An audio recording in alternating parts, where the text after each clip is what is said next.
Bonjour Jean-Philippe Fleury. Bonjour. Vous êtes un chef d'entreprise plutôt discret, mais il y a quelques semaines, lors de l'annonce de l'installation d'Amazon à Chalon-sur-Saône au printemps 2012, on vous a vu réagir avec vigueur. Alors pourquoi ce coup de gueule? Eh bien pour deux raisons. La première est que nous sommes effectivement discrets et on est plutôt adepte du vivons pour vivre heureux, vivons cachés. Pour autant, on a quand même besoin de faire parler de nous puisque nous sommes une entreprise et nous adressons au grand public.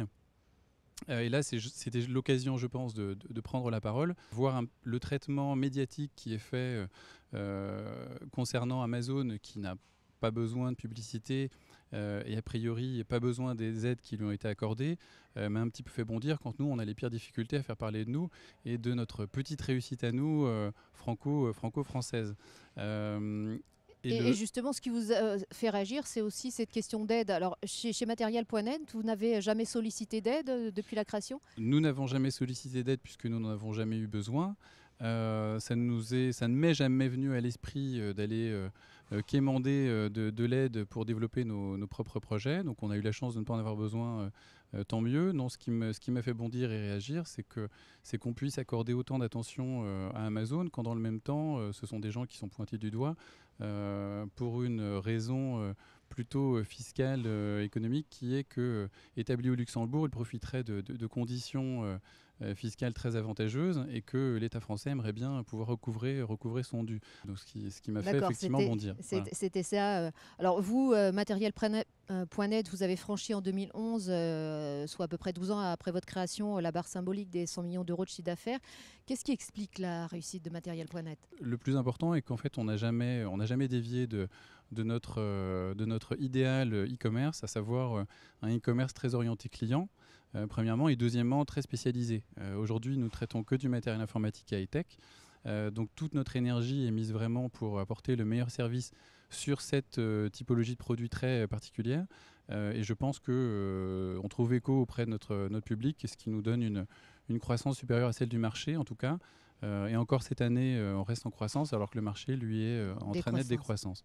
Et l'une des spécificités aussi de votre modèle, c'est d'avoir développé des points retrait. Alors c'est un plus et c'est une stratégie que vous allez poursuivre? C'est c'est un projet en tout cas qui a été initié en 2005 et dont l'objectif est vraiment d'apporter un service, le meilleur service possible à nos clients. Alors en étant bon sur Internet, dans le e-commerce, j'allais dire traditionnel, avec des bonnes conditions tarifaires, une livraison rapide, une bonne hotline téléphonique, etc. etc. Mais aussi en ayant une présence physique proche de nos clients pour les rassurer. Et leur montrer qu'on n'est pas seulement sur Internet, mais qu'on est aussi accessible.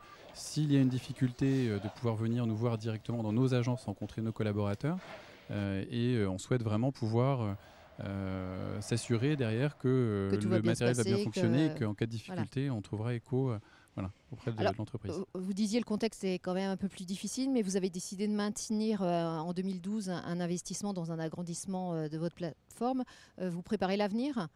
On prépare l'avenir effectivement, et puis comme je vous l'ai dit tout à l'heure, même si le contexte est très difficile, en tout cas plus difficile, on reste toujours en croissance, donc nos besoins évoluent sans cesse, et la nécessitait de franchir un nouveau palier qui tombe finalement à une période qui n'est pas très propice, mais en tout cas ça ne remet pas en cause cet investissement.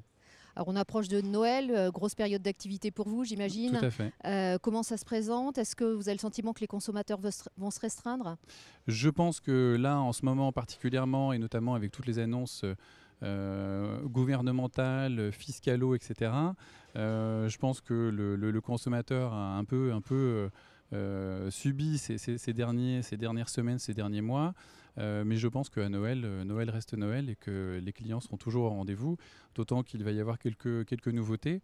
Et notamment la sortie de Windows 8 qui est un élément majeur en tout cas sur notre industrie. Tous les clignotants ou presque sont au rouge. La région Pays de la Loire semble mieux tirer son épingle du jeu que d'autres. Vous pensez qu'on est un territoire où la croissance reste possible?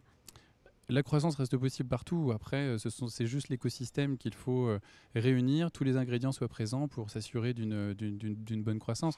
Je pense qu'il y a énormément de projets qui ne demandent qu'à germer, mais je pense qu'il faut vraiment se préoccuper de fournir le bon écosystème. Voilà. Merci Jean-Philippe Fleury d'avoir été avec nous aujourd'hui.